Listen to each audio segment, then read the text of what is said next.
আমরা আবার চারটি মাধ্যমে গীবত করি। গীবত চারটি মাধ্যমে হয়ে থাকে। একটা হচ্ছে আল গীবাতু বিল কালিমা, কথার দ্বারা গীবত। আরেকটা হচ্ছে আল গীবাতু বিল কলব, অন্তরের দ্বারা গীবত। অন্তরের দ্বারা গীবত কি?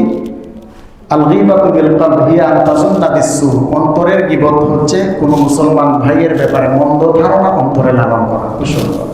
এটা হচ্ছে অন্তরের গীবত।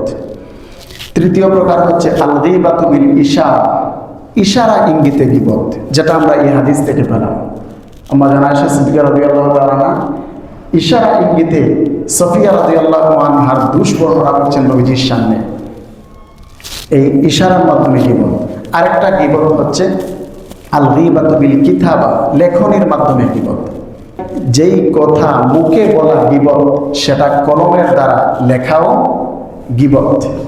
তাহলে মুখের দ্বারা গীবত, অন্তরের গীবত, ইশারা ইঙ্গিতে গীবত, লেখনের মাধ্যমে গীবত, এই চার প্রকার গীবত নাজায়েজ।